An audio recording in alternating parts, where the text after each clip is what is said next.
Sometimes life lets you down and you feel that you are done. You just want a morning run because the fun is all gone. But sometimes life makes you proud when you look far and wide, when you leave the pain behind and see the brighter side. TNC gives you inspiration. TNC reignites your passion. TNC starts your transformation. TNC helps you see the new you. The new channel.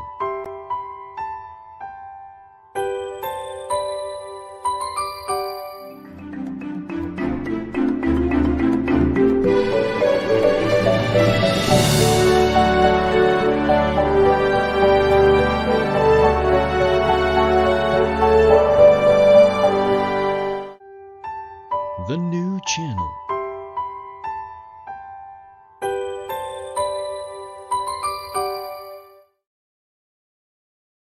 The views, opinions, and insights expressed in the following show are those of the hosts, producers, guests, and viewers. They do not necessarily reflect the position of the channel. Viewer discretion is advised. Hello and welcome to the new channel. We're here to help you see the new you. My name is Carmine Ortega and this is U-Turn.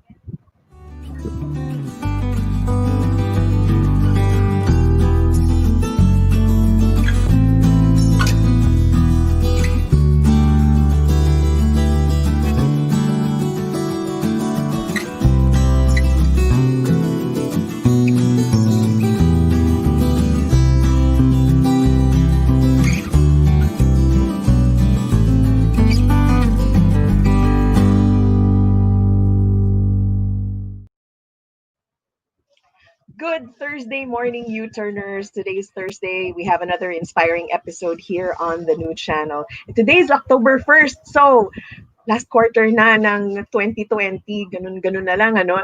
Nawala na lang yung 2020. Pero there are many things that, many good things that happened also despite the pandemic, despite our experiences this year. So, I think we should celebrate those things as well. Ayan. So, I'd like to greet people from Marikina City, of course, where I am streaming from, and also people from Santa Rosa, Laguna, where our guest is from, and also our families in Clean Tech, Global Renewables, and also Learning Links Academy. So good day, everyone. And to those who are watching, please feel free to chime in where you're watching from. We'd love to know who's watching and where they are from. Ayan. For now, I'd like to greet some people. Happy birthday. Okay, so happy birthday to Sir Carlos Severino. Happy birthday to you and Shari Tria Terona Bautista. Happy birthday to you guys.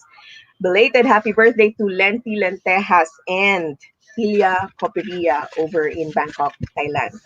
And of course, advance happy birthday to a good friend of mine who's in Australia, Henry Reyes. Happy birthday to you.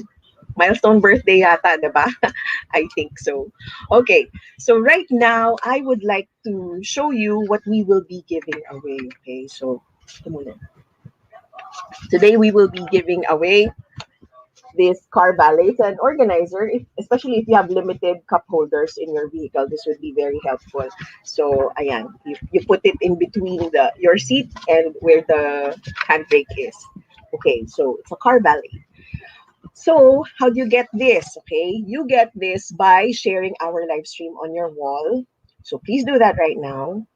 And then leave an interpretation of this quote. Okay, so today's quote goes like this. Don't be afraid to fail. Be afraid not to try. And it's by Michael Jordan. Diba? Michael Jordan. So I'd like to share with you what I think about this quote. So in a nutshell, to me, it's better to know than to forever wonder. I think that's what it means to me. No, that's how it strikes me. So it's better to know than to forever wonder. And that's how we can eliminate yung mga what if is. We try. How will we know if we're good at something if we don't try? How will we know if we're going to be successful if we don't try? If there's something that we need to ask someone, a favor, a question, an answer, maybe an agreement, how will we know if we don't ask? So it's best to ask, it's best to try than to not try. Wala namang mawawala. We don't lose anything by asking or by trying. And even in relationships, even in relationships, no, I think although let's say somebody hurt you, it's best to know that when the person shows their true colors. I think it's better than to know later. So I think it goes the same way too. Of course, it goes without saying we don't just try anything, lalo na kung nakakasama, like mga bisyo and stuff like that, dangerous stuff. We avoid those things. Okay, so now it's your turn. Please share our live stream on your wall and leave your interpretation of the quote by Michael Jordan.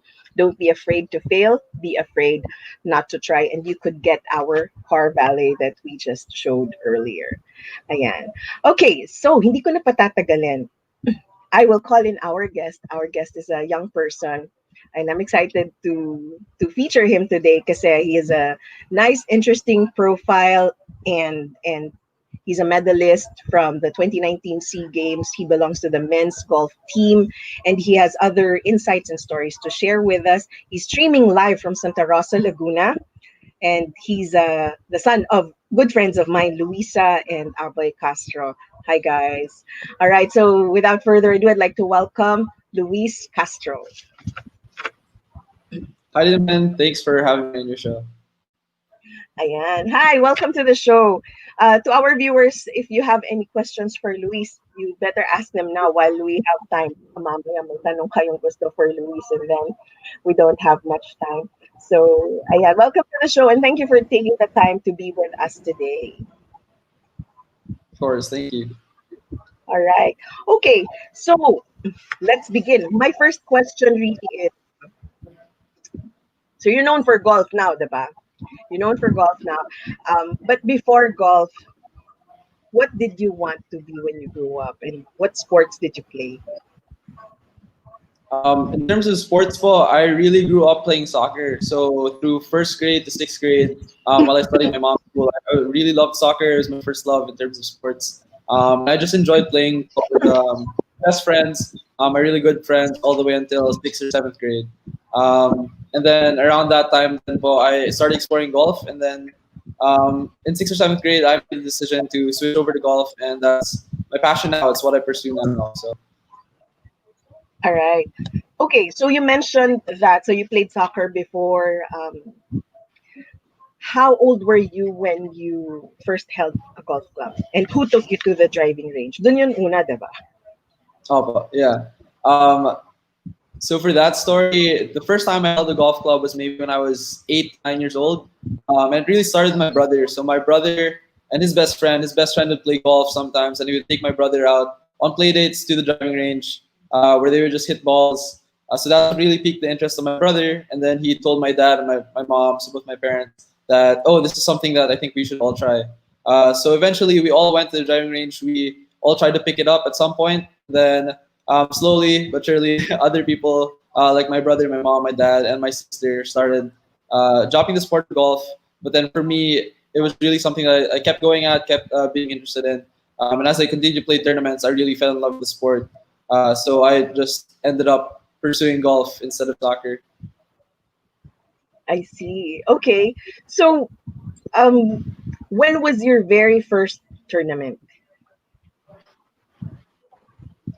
My very first tournament was maybe when I was 8 or 9 years old, so probably a couple months or a year after I started hitting golf ball in the driving range. And I actually have pictures when I was 8 or 9 years old, 2009, 2010, when I was very little, hitting the golf ball, swinging, playing in Intramuros, and I think other courses like Riviera. So I would say I got into the tournament game of golf, tournament side of golf quickly, just right after I was introduced to the sport. All right. And as a youngster, what was it about golf that you found interesting? Was it, being in such a place, diba? It's a wide expanse of greenery. Was that like one of the things that attracted you? Was it competing with yourself? Um, did it come naturally? Oh, well, that's a really good point because when you think about it, both soccer and golf are very very opposite. They're complete opposites in a way. In soccer, you play with a team, you're competing with a team, and you rely on your team to score points to win games and things like that. But in golf, you're really individual. You can play by yourself, you can play with others, but it really depends on you how much you progress, the results that you get from the game. Um, and yeah, I feel like my decision to switch into golf was due to the fact that I felt like I could progress more in golf in the long run as compared to soccer. At the time, I don't think I really understood why, but then now that I look back at it, soccer was a sport that I did have to rely on other people. So it all depended if other people wanted to compete as much as I did, or if other people wanted to stop playing soccer. But in golf, if I really pushed myself and really drove myself into this alley that, oh yes, it's just golf, I can focus on golf, I can get better, I can develop my skills in golf, then I can improve myself and find more opportunities for myself. So I know it does sound a bit more individualistic, but then I think at that time that's what influenced my decision to switch from soccer to golf.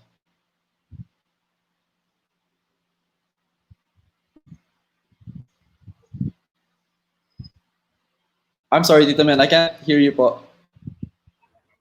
I'm sorry. So I was saying, how many years were you playing soccer before you ventured into golf?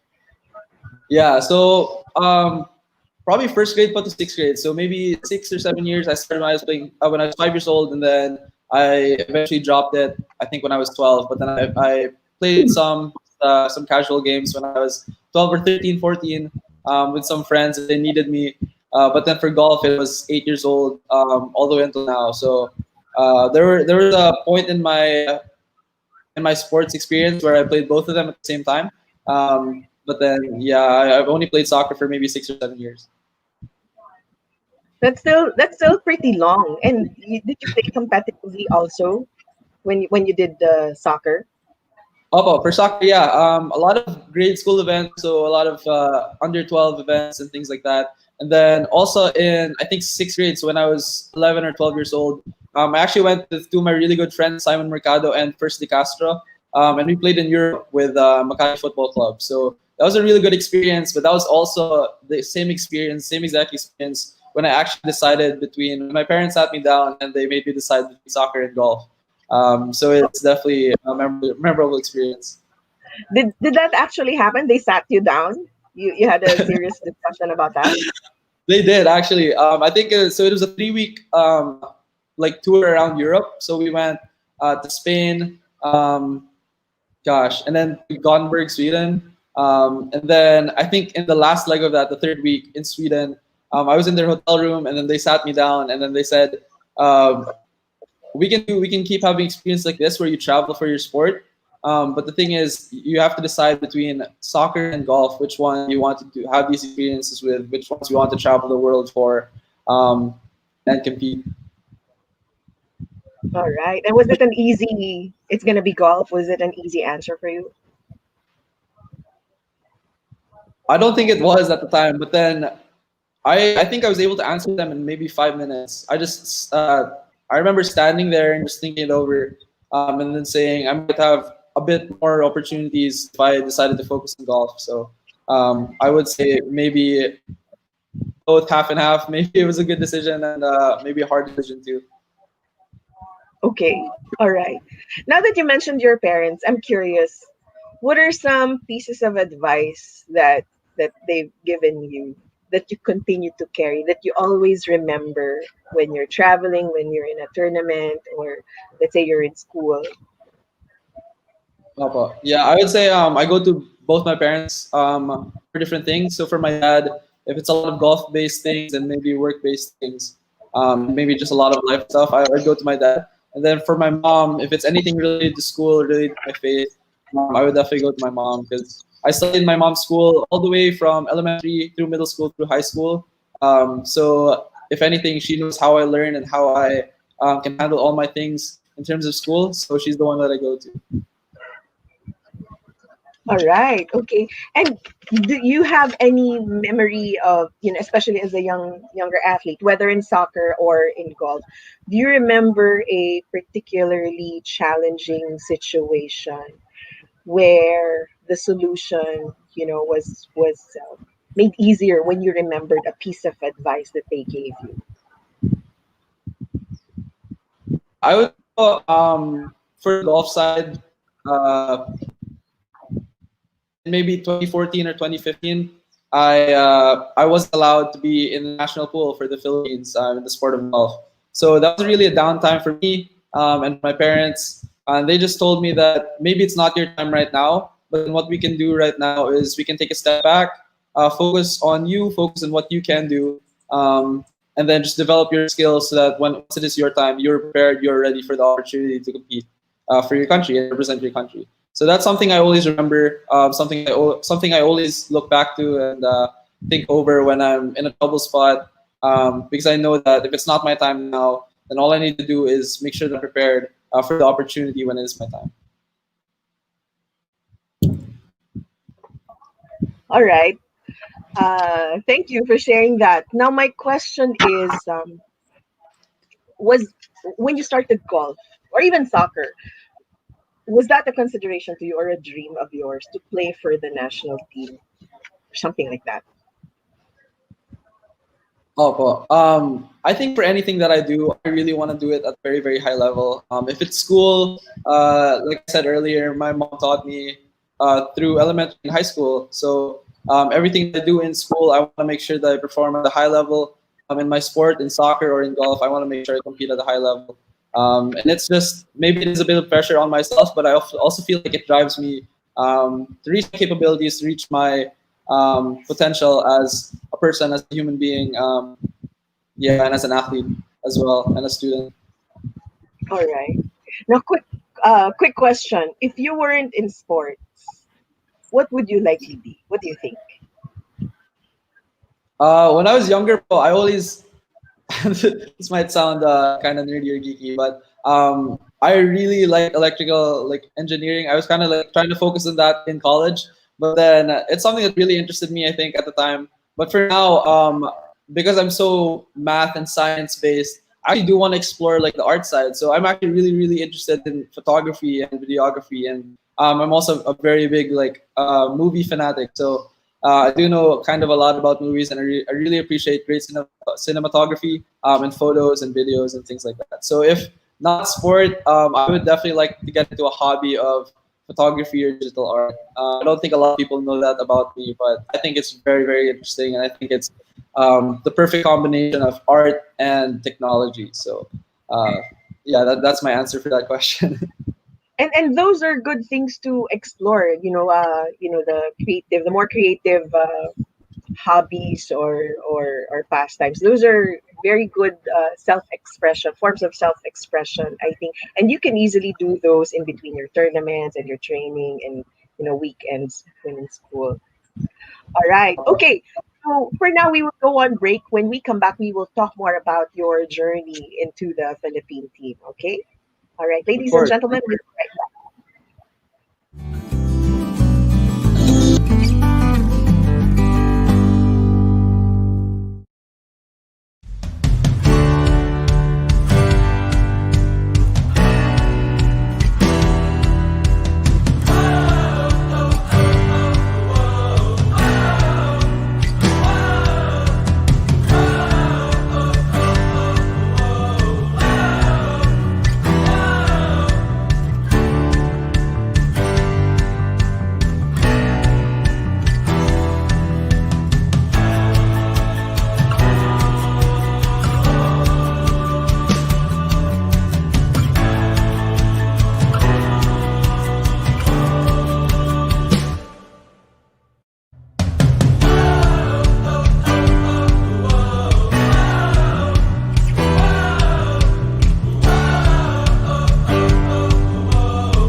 Welcome back to U-Turn on the new channel. We stream live Mondays and Thursdays at 10:30 in the morning.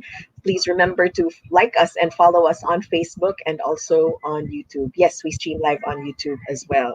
Okay, so I would like to invite all of you to watch all our other shows. They're all inspiring. I'll tell you a little bit about them. So let's start with the big picture. It shares inspiring stories of notable personalities Mondays through Fridays at 7 p.m. HR Hotline introduces us to the wonderful world of human resources management Tuesdays, Thursdays, and Saturdays at 12 noon. So mamaya meron po niyan. Have an insightful Saturday afternoon because the family business is everyone's business at 4 p.m. The fourth project is about life, business, and success stories, live from Dubai, UAE at 6 p.m. or 10 p.m. in the Philippines on Saturdays. Usapang Beauty is about beauty beyond what the eyes can see, Thursdays and Saturdays at 5:30 p.m. So we'll have that later today as well. The world has faced an unprecedented pandemic. It's time to hear positive testimonies straight from those who recovered from the virus infection. COVID stories on Saturdays at 10:30 in the morning. The home buyer is where we hear remarkable stories about building and owning a property, Mondays and Thursdays at 4 p.m. Laugh and learn about puppetry arts from all over the world, the Puppet Stories, Mondays at 5:30 p.m. Magbenta, bumili at tumulong dahil bukas na ang TNC Marketplace, an online night bazaar, Thursdays and Fridays at 10 p.m.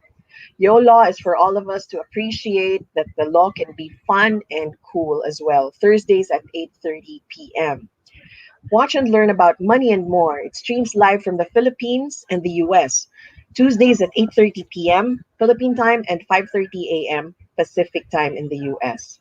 Two leaders in one platform, TNC The Talk, Mondays at 12 noon. After Shift is a show about your choices and lives after work. Wednesdays and Fridays at 8:30 p.m. Discover and learn strategies on self-leadership to win in life through Win Within on Saturdays at 8:30 p.m. Dream, achieve, nurture, and inspire. Tag your kids along and watch Danny Art Show Fridays at 5:30 p.m. Global issues, common interests, learn together across borders in foreign affairs. Streams on Tuesdays at 10:30 in the morning. Because health is wealth, Healthline on Wednesdays and Fridays at 4 p.m. Awesome Day, excuse me, Mondays at 2:30 p.m. Make sure to make your day an awesome day every day. Start your Saturdays celebrating women at work, 9 a.m. Saturdays. In a world where everything is turning out digital, CyberNext aims to empower people and companies to be secure in a digital world, Wednesdays at 12 noon. TechU helps you understand the emerging technologies shaping our future Fridays at 2:30 p.m. Also, catch our other TNC originals such as One Day, it's an inspiring 30-minute storytelling. It alternates with TNC Town Hall, which is co-hosted by TNC founders Lloyd and Apple. This is where we talk to you, our valued audience, about our shows here on TNC. And there will be more upcoming shows that will truly inspire you. There's always something for everyone. Again, please remember to follow our channel on Facebook and YouTube and help us see the new you. Ayan. So, ang dami, no? At dumadami pa. So, all right, let us bring back our guest, Luis Castro. Come back in. Again, greetings to Luis's family and friends, especially those from Santa Rosa, Laguna, and the Clean Tech family, and also the Learning Links family. Ayan. Okay, before we get back into the discussion, I'd like to play a game with you, and it's called Quick Turn.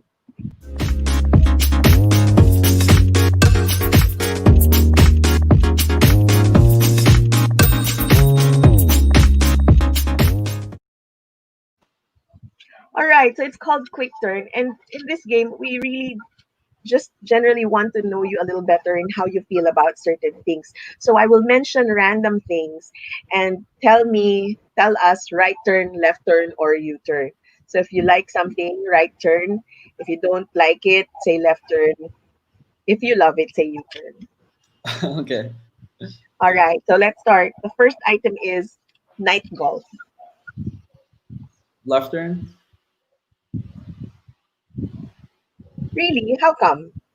Um, I don't think I've ever played night golf. Maybe in the driving range, that's the only time I play.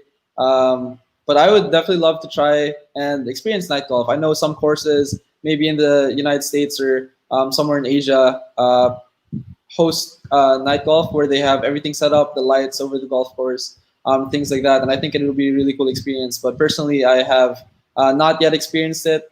So I will have to say left turn for now. Okay, all right. I think we have one in Intramuros, eh? I think. That's true. I don't think I've played in Intramuros in a very very long time. Like I mentioned earlier, it was one of the first golf courses I played. One of the first golf courses I ever played a tournament in. But I don't think I have been there in several years. Speaking of golf courses, this is not part of the game, but which is your home golf course? There's such a Yeah, thing. I would say it's Canluban Golf and Country Club. It's in my area. It's close to Tagaytay. It's close to Santa Rosa, and it's only 15 to 20 minutes away from my house. So I've been playing there ever since I think 2014. So it's been a home golf course for a very very long time now. All right. Now, outside of that, what's your favorite? Is there one? I would definitely say I think one of my favorite experiences playing golf was in the United States when I played the U.S. Junior Amateur 2016, and that 2016 or 2015. I'm sorry, 2016 maybe. But that was on the honors course in Tennessee. So that was a really nice golf course. I really enjoyed the experience. So I would say that that's one of my favorite golf courses that I've ever played in. Okay. All right. Thank you. All right. Let's go back to quick turn. How do you feel about garlic rice? Oh, right turn. Oh, sorry, U-turn. U-turn. I love it. You turn. Yeah, me too. I Yes. love it. How about this? Gulay. I have to say it that way, gulay instead of veggies or whatever. Gulay. Yeah. Right turn po. And maybe U-turn. I am starting to get more into eating my veggies because just for general health purposes po. But yeah, veggies are super important for diet, and I think it's something that everybody should get into if you haven't already. Okay. All right. Good to hear. How about Chinese food? Right turn. I do kind of Right. like Chinese food. So my freshman year in college, we had one senior who was Chinese, Toby Song, and he took us all out to Chinese restaurants and then just ordered for us whatever he thought was great. So I really appreciated that. That was one of my kind of favorite experience eating Chinese food. But I do generally like Chinese food in any shape or form. All right. Great. Good. Because I have this, you know, uh, I kind of think that the younger people don't appreciate Chinese food as much as we did. In fact, my own kids asked me when they were younger, Mom, Chinese ba tayo? Bakit, if there's an occasion, why do we always eat at a Chinese restaurant? Another funny story po. So I went to China I think last November. And then I competed in a big golf tournament, so the Asian Pacific Amateur. And then it was held in, and one of the days they hosted Chinese street food, so different kinds of Chinese street food. And then this is gonna sound kind of gross, but then there was one platter that had duck brain. Duck So brain. yeah, and then nobody wanted to try it, so I just went, oh yeah, I'll try it, sure, why not? And then I tasted it, and I don't know, it tasted kind of slimy, kind of gross, but then just wanted to share that story where I ate a very very kind of weird for me food. Right, right. Sabi nga nung quote natin, di ba? Don't be afraid to fail. Don't be afraid to not like something. At least try the dish. I was Okay, definitely wondering what it tasted like, so I just decided to do it. all right. How about math as a subject? You like math? Oh, U-turn, yeah, I love math. Ever since I was younger, it's just kind of what my brain is hardwired to do. I feel like it's one of my strengths in terms of school. And even now, I'm in some pretty hard, I guess, like calc economics courses. And I feel like math's just one of my strengths. So I enjoy it, even though, yeah, it's been a while since, I don't know, like other people don't really enjoy math as much, but then for me, it just comes naturally, and I really enjoy it. All right. You must have taken after your dad. Yeah, maybe. How about this? Now, I'm going to give you choices, okay? How about history and science? History or Science. science? Sorry, Yeah, science. science definitely. My brain is not very good with dates and I guess events. So history is not one of my strong points. Ever since elementary school, even now until college, it doesn't really work that way. But for science, I'm genuinely interested in the world itself and just like how things work, especially now with technology. So ever since quarantine started, I actually tried learning how to code. No background at all in coding, but my brother does. So he kind of helped me out and try and learn how to code. So I just know some of the general and basics of it. So definitely curious about learning more things in science, but not so much in history. All right. How about this? Nike or Adidas? Ooh, I'm gonna have to say Nike. Although I'm wearing Adidas right now, my school is UNC. We do get Nike clothes, and I love all the apparel that we get. But yeah, I can go both ways. For the Philippine team, we do usually wear Adidas, and I love how they fit, how comfortable they are. Um, but it definitely depends on the context, I would say. Okay. All right. So for the Philippine team, it's more Adidas, and then for your school team, more Nike. Interesting. Opo, yes. Okay. Aisle or window seat? Window. Window. Window would definitely be my choice.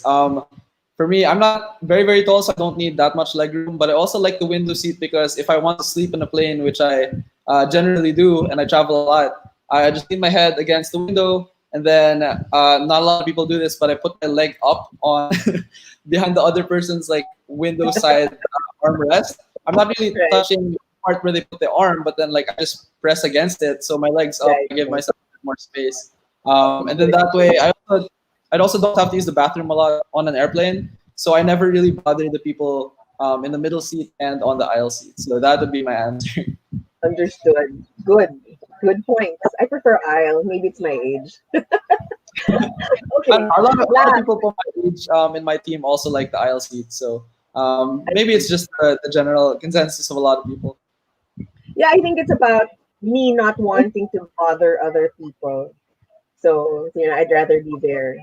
Yeah, Okay. for sure. And last, backpack or suitcase? Backpack. I feel if I can fit all my things in a backpack, I will definitely take a backpack. It's just less hassle. I think it's easier, more convenient. But also when I travel to, if you get stuck in places like, I think a story that we're going to be sharing later, a backpack's generally more easy or easier, sorry, to bring around. Just a lot more convenience in terms of things like that. All right. Okay. All right. That ends our game. We really just wanted to get you to know you a little more, based on little items, random items like that. So thank you for playing. Yeah. All right. Sure. So let's go back to golf and you being a young golfer. So what was the experience? What was the journey like getting into the Philippine team? Yeah, so I would say my story starts in 2014, 2015. So as a young golfer, I was maybe 14 or 15 years old. Then I tried to join the qualifiers for the Philippine team. Um, and then eventually they basically told me outright that, oh, you're not ready to join the team. Your skills in the game, your performance isn't to our standard yet. So at that point, me and my parents, we sat down, discussed the things that I could do, the options that I had, and we decided that let's focus on me. Let's invest in myself, in the things that I can do. So equipment, practice time, competition, and so we backed away first from the amateur level of golf, and we kept going, kept at it with the junior level. So I kept playing tournaments in the junior level, and eventually got more confidence in my game and my skills. That when I came back to the amateur scene, I won back-to-back tournaments in 2015. So that was Visayas regional and then Northern Luzon regional. Yeah, so that's my story. And then since then, 2015, late November, I think. Since then, I've been part of staple of the program, staple of the Philippine team, and I've competed in a lot of international events, Southeast Asia, and maybe in like East Asia, and then also the Asian Games in 2018, and then the Southeast Asian Games in 2019. Wow. Okay, so 2018 SEA Games, 2019, sorry, 2018 is Asian Games, 2019 is SEA Games. Okay, but let's Yes. backtrack a little bit. So you mentioned that you took time out to invest in you, training, practice, time, focusing on certain skills. I'd like to ask, what are your strengths as a golfer, as a player? I don't know much about golf. Okay, my knowledge of golf is very basic. So if you can break down the skill set, um, for example, I'll give you an example of what I mean. For example, a basketball player, diba? You have ball handling, you have the shooting. I think that's the correct term. Um, what are the counterparts in golf, and what are you good at? Okay, I would say the different aspects of the game. Let's say putting, short game, maybe iron play, and then driving. And iron play and driving kind of go together with ball striking. So for me, when I was playing my best, when I do play my best, I'm really, really, really good at putting and short game. And ever since I was younger, I've never been the best iron player or best ball striker. Um, so in terms of that, if I make mistakes in my longer game, so my irons and my driving, I'll always save myself with my short strokes, so my short game and my putting. And even now, I think my putting is the best part of my game. I do love looking at my putter. I do love seeing balls go into the hole or falling into the hole. And I would say that those are the things that I really try to focus on and try to keep up to my standard while raising the standard of all these other aspects. Okay. All right. So just so I'm sure I understand it correctly. So putting is when you're very close to the hole. Am I right? That's Yeah, putting. And then driving is when you're, what do you call that? farther away. Yeah, maybe starting farther away. Farther, right? And you're bringing the ball closer to the Yes. hole. Ayun. Yeah. Okay. All right. So that's good to know that things didn't come easy to you. And what this tells me is we really have to put in effort. Like, we're not just born with skills. We need to develop what we want to develop. Am I right? Is that what Oh, you're yeah, saying? sure. Okay. All right. And what year were you finally part of the Philippine team? I would say late 2015 and then maybe early 2016. So that's when I really started playing more events for the Philippines, and then I just kept going, and they've been inviting me ever since. So um, yeah, it's been a good experience ever since 2015. Congratulations. And Thank at you. what level is this? Was this still junior golf?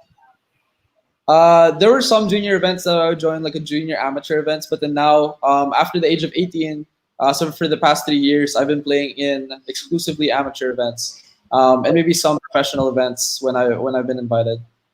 Okay. All right. All right, great. So, the most recent win, well, at least as far as the Philippine team is concerned, is the Southeast Asian Games, right? You guys won bronze in December. I think it was in December. Yes. Do you Yeah. have the medal right now? Can you share the medal? Can you show the You. medal? Yeah. So this is the bronze medal. Oh, I'm sorry. The women's team won the double gold. So Bianca Pagdanganan won the gold medal for her individual medal, and then they also won the medal. So Bianca LK Go and then Abby Arevalo won the gold medal for the team event. So definitely the highlight of that week was the women's team. But as part of the men's team, I am kind of proud of this bronze medal, especially since it was a team effort. A lot of help from Ajik Chan, Carlo Corpus, and Sean Ramos, who really honestly carried my back that week. But then in turn, I clinched this bronze medal on that last day in that final round um, to bring this result for our team. So all in all, I think it was a very very good week, a fun experience to like look back into, and I just enjoyed the team camaraderie that we all had. And I'm super thankful that I was surrounded by those people, and one of my most memorable experiences in golf. Right, right. Okay. And throughout this journey, what are a couple of things, maybe one or two, that you learned from this experience? Learned about people, learned about the sport, learned about the industry. What's something that you learned? Um, Definitely understanding other cultures. In the sport of golf, you do travel a lot. You can play the sport in your own country or in your own area, but to get the full scope of the game, you do have to travel, and it helps if you're part of the national team where they can um, basically support that travel expense for you, right? So as part of the national team, I have traveled to a lot of places in Southeast Asia, in Asia, in Europe, and then in the United States. So I have been able to experience a lot of diverse cultures, different cultures. And in terms of that, you also realize how similar these cultures are. So in Southeast Asia, we do have a lot of similarities with Malaysians, Indonesians, Singaporeans, and Thais, and we really get along well with these people in the sport of golf when we're in the same place in the same week in time, right? And then for the United States, on the other hand, it's given me the opportunity to study at the University of North Carolina, where I play with my teammates, with my coaches, Andrew Dupitedo, Matt Clark, and then our director of golf ops, Scott Grant. So golf has just given me a lot of experience with different cultures, and then a lot of opportunities as well in terms of my life and in terms of the sport of golf. All right. Okay. Thank you. Now, somebody's saying hi. Edwin Almario is saying, so proud. Hi, thank you. Hi, Edwin. And then we also have Lizelle. Hi, Luis. Your Casa Milia is Yeah, tuning in to support our favorite athlete.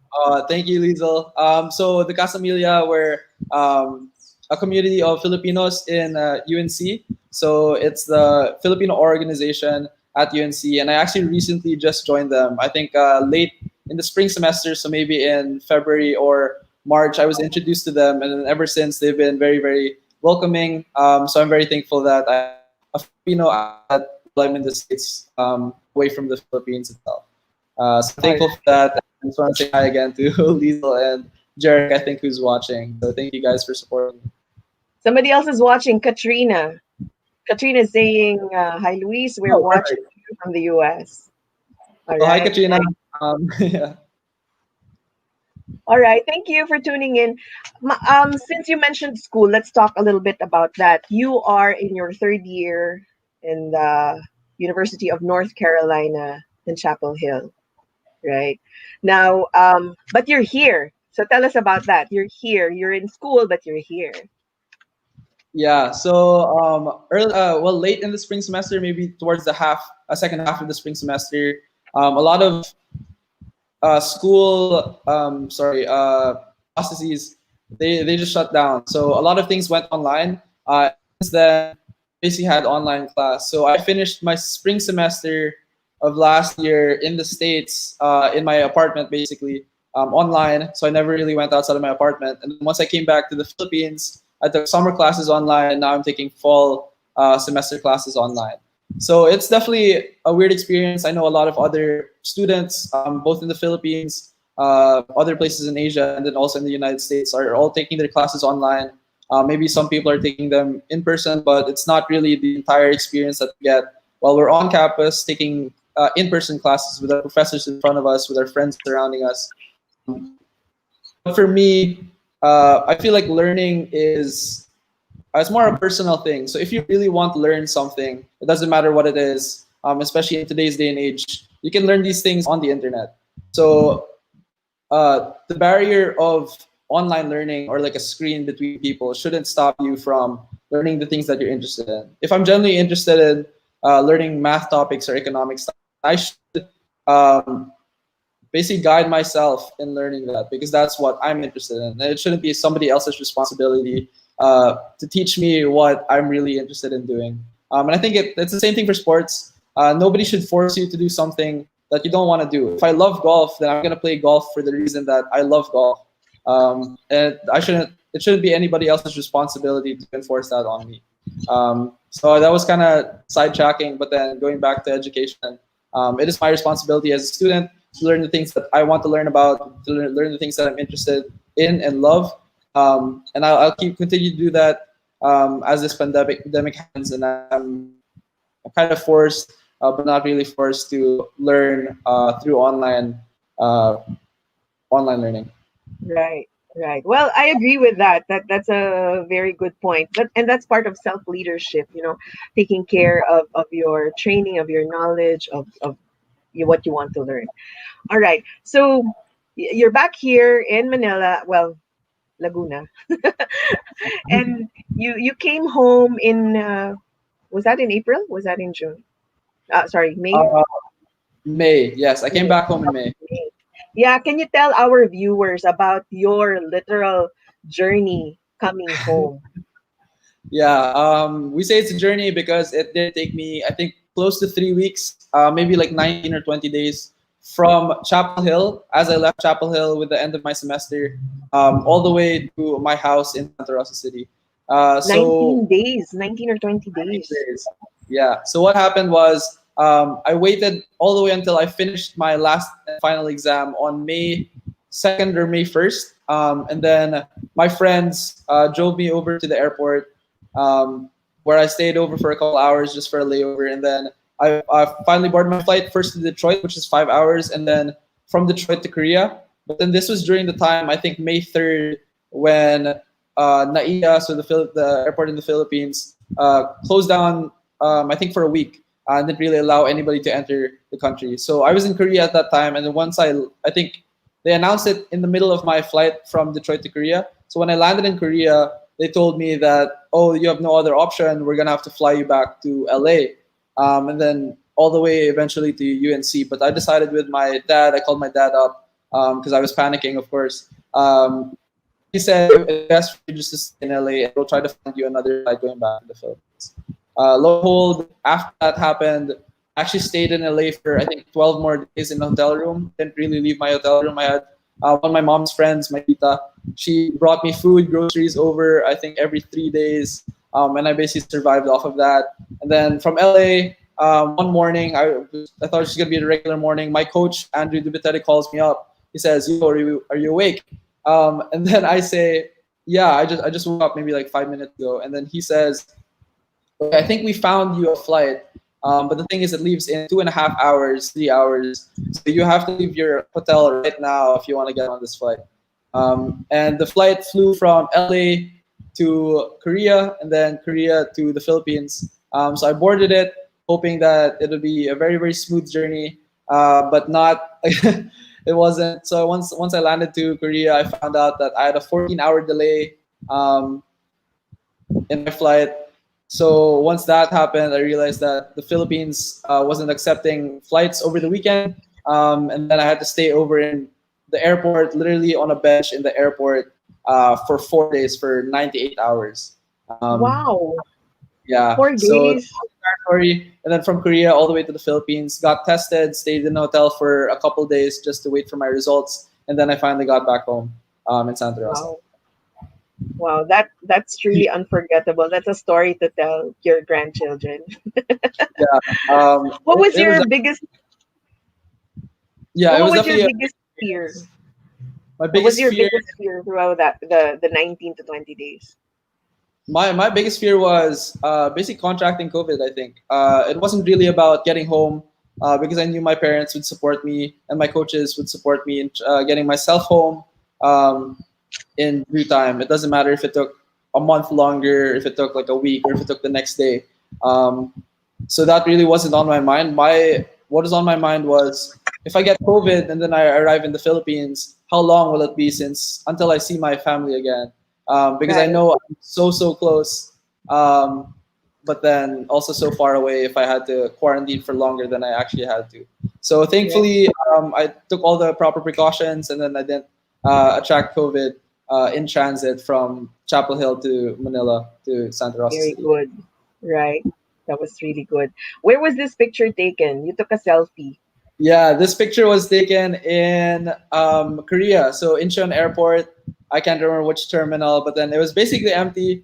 I told myself, this is a really weird experience. I'm gonna vlog all of it. And then this is one of my like inspired photos from that. I set my phone down, water bottle, and I took a video. I walked away, and then I squatted, did this, and then I walked back, stopped the video, took a screenshot of my video, and then I edited it into like this purple and like cool picture. Right. So Which, yeah, it's a nice picture. I like it. thank you. Which day was this? First, second, third, what? So that T-shirt, I actually bought that shirt there because I only brought, I think, two T-shirts with me. I wasn't expecting to stay this long. So I bought that T-shirt, I think, on my second day there. So this is either my second or third day there. I see. Okay. All right. Very nice. Okay. So it's time for another break. When we come back, we'll talk a little bit more. Okay. So, ladies and gentlemen, we'll be right back.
Welcome back to U-Turn on the new channel. We stream live Mondays and Thursdays at 10:30 in the morning here on Facebook and also on YouTube. Okay, so let us continue with our conversation with our guest, Luis Castro. Luis, I have some photos here that I'd like you to tell us about briefly, okay? Just a Sure. handful. Yeah, we'll do. When was this? Okay, this was in 2011 or 2012. I can't remember what age, but this is when my friends, so like I mentioned earlier, First Castro and Simon Mercado, and I were all gonna fly to Europe to play soccer. So this is with Makati Football Club. This was in Naiya. I think Naiya won. Yeah, and we were in the airport. I was gonna leave my family, but then they were gonna follow a couple weeks after I left. All right. That's nice. So they always follow. Yeah, they do. They do typically follow a lot, especially when I was younger for the golf events. But then I think more recently, I've just been traveling with my friends in the Philippine team and my coaches. Uh, yeah, and my manager, Bones Floro, or the team manager. I'm sorry. All right. So those are Luis's parents, Aboy and Luisa, and people might know Aboy um, for what he did in basketball, especially for the Gilas team. Hi, Aboy and Luisa. All right. Next photo shows who are these people? Yeah, this is UNC. I think this is in Keenan Stadium. We were watching probably a football game with a lot of my close friends. So Jake Radmaker, Jesus Francis, Mackie, Ali, and Taylor Raybon, and then my close friend Michael Myers. And these guys really love UNC sports. Like they're fanatics for UNC sports. So I'm very thankful to be part of their group and just enjoy like all the sports that we can go to together. I'm curious about this. Being Asian, being Filipino in this community, are you popular? Are you like you're the popular kid? Do girls like you? I wouldn't say I'm the popular kid, but I know all my friends think I'm very, very humble, very, very kind. So I'm glad I have that reputation because I know that's what I want people to know me by. That I'm a very humble person, I'm very kind, very hardworking, and I just want to be included in this group and people that I do enjoy being around. And things like that. So I'm thankful for the people that I met at UNC, the people that I haven't mentioned. I'm sorry I haven't mentioned you, but I know and you know that you're important to me, you're special to me. So thank you for including me and thank you for giving me a very, very memorable and great experience so far as a student at University of North Carolina at Chapel Hill. All right. By the way, that school is known for, can you tell our viewers, your school is Yeah, known for? basketball and Michael Jordan, definitely. Right, right. And when I was looking for a quote for today's episode, I didn't know that originally it was an unknown. The quote was by unknown, and then I researched some more. Turns out it was by him. So it's really coincidence that that's the quote by Jordan, and then you're from the same school. All right, Yeah. next photo, please. Just a couple more. Oh, okay. This is a very interesting memory. So I very loved it. Very much so love this day.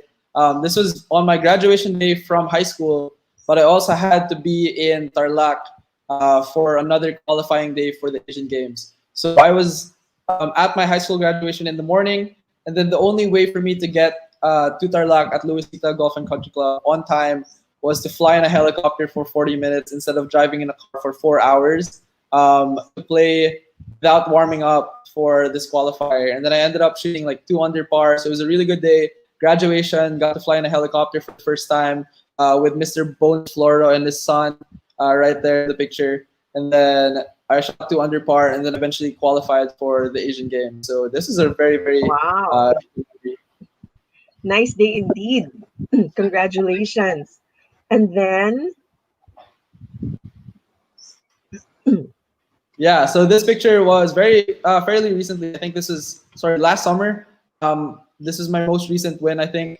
So the Indonesian Amateur, where I won the individual honors, and then I also won the team honors with my teammates Gab Manotok and Sean Ramos. So it was a really good week. That was, I think, the week right before I left for the United States again for my second year of school. And then we all just played very well. I love being around Gab and Sean and Coach Miko whenever we traveled last summer. So that was one of my more recent but also favorite experiences playing golf. all right. And we have one more. Oh yeah, this one definitely one of I say this a lot, but one of my most memorable experiences playing golf. Also fairly recent. So the Indonesian Amateur was one of the qualifiers to decide the last player. So it was between me, I think Jed D, Gavin Notok, and then Ryan Mansalva and some other people. But eventually it ended up being me, so I'm thankful for that. Thankful for Coach Miko picking me just to give me the opportunity to help my team. And this was during the Southeast Asian Games held in Luisita Golf Country Club in Tarlac in December of 2019. So like I said earlier, the women's team won double gold, Bianca won individual, LK Go, Abby Revla, and Bianca won the team gold. And then me with my teammates, Adrian Chan, Carl Corpus, and Sean Ramos, with the help of coaches, Coach Miko and Coach Boyet Zaragoza, we were able to win the bronze medal. So that was a very good week for the team. I actually have the stuffed toy that I think Adric or Coach Boyet's holding up right here. Yeah, he's, Nice. cute. So yeah, I just generally love that experience. Great picture. Right. I'm happy for you, and congratulations to the rest of the team, the ladies you. as well. All right. Okay, so I think we have a few more people who are saying hello, like Chloe. Chloe saying, "Hi, Is Luis. it? Kasama loves you." And Yeah. So then this is Arman, an organization, Kasama. Thank you, Chloe.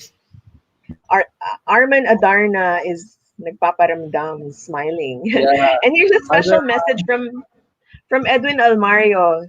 You're a benchmark for people your age. And he admires you for juggling sports and studies. Greetings from the entire Cleantech family, of course. Actually, ladies and gentlemen, Luis is a part of that Cleantech family. Part of that Cleantech family. All right, before we wrap up the show, I just have a few more questions. What are you studying, and how do you envision yourself 5 to 10 years from now? What I'm studying in college right now, I'm currently exercise sports science major with my friend Liesel and Jarek Lalo. But I also just recently applied for the business program at Keaton Flagler. So I'm hoping to get in. I think the results come out in either later October or in November. So we'll see how that goes. But then for now, I am interested in athletes in general. Like I feel like athletes are the elite. I want to say I don't want to. Sorry, that's what I would describe them as because they really push the boundaries of what people can do with their bodies. So it's very interesting for me learning about how all these things apply for myself and for other athletes in terms of extra sports science, sports psychology, physiology, anatomy. So that's what I'm studying right now. But I also do want to implement the business side of it, and I want to learn the things, the skills that will allow me to excel in terms of business and socially and as a team like in the future. In terms of my future prospects after college, I do want to come back to the Philippines and turn professional. I feel that a lot of my experience in golf has led up to like to this decision, and I feel like I'm also just too young to give up on a dream. My dream of turning professional or any dream for that. So it's definitely one of the things that I want to try out and I definitely want to pursue after college. But I also know that if I intend to do this route, I will have to give my 100% for this dream, for this goal, and I'm willing to do that in the near future. I think you're very well on your way. And by the way, ladies and gentlemen, Luis is also part of the UNC varsity team for men's golf. Galing, ano? All right. So, Luis, who are some people you would like to thank?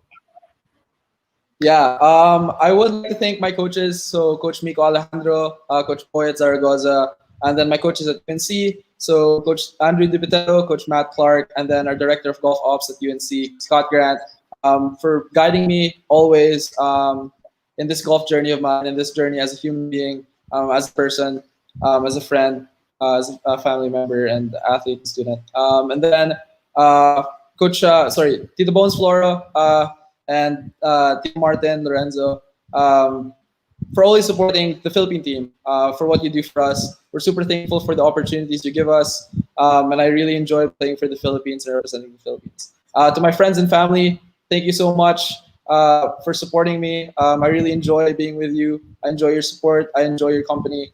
And then for my parents, thank you so much for raising me to be the person that I am, for giving me the values that I have, that I hold dear within my heart. And I just hope that I make you proud. Yeah, so that's everybody I would thank. I'm sure they're all proud of you. Even right now, I think I know. They must be tearing up. All right.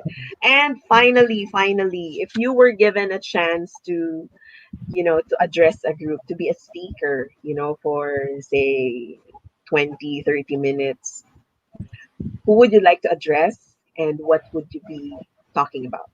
What's your message? Yeah. Um, I would like to address maybe the younger generation, the people trying to find what their purpose is in life, what they're interested in, what they want to pursue. Uh, I would tell them that you're too young to give up on a dream. In this day and age, we have a lot of resources given to us, available to us that allow us to pursue the things that we're interested in. And I would fully say, what you're interested in, go for it, do it, and give your 100% to improving in that area or in that aspect of your life.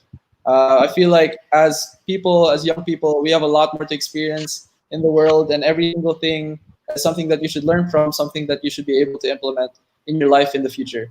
So that's my general message. I could get into more of it in the future, but for now, I would say don't give up on your dreams. Pursue the things that you're interested in with your all, with your 100%. All right. Yay. Thank you. All right. Luis, yeah, thank you for joining us today. Thank you for, sharing your insights and telling us your story. I think we had a very good episode today. So thank you. Perfect. Thank you very much. Right. I hope you had a nice time. I did. I enjoyed it a lot. I was excited and nervous at the start, but then once you get through the talking portion and once you get through like your own mental nervousness and blockades, then you're fine. You're very calm sailing from there. All right. Yes. Okay. So thank you once again. I'll see you backstage. Okay. So don't leave just yet. Again, many thanks for the new channel for sharing with us your inspiring story and your insights. Thank you very much. All right, so ladies and gentlemen, we just heard from Luis Castro, a young athlete who belongs to the Philippine national team for men's golf. His team won bronze in the recent Southeast Asian Games. So, congratulations to you and to the rest of your team, and more power to your career and your studies. All right, so I hope you guys enjoyed that episode.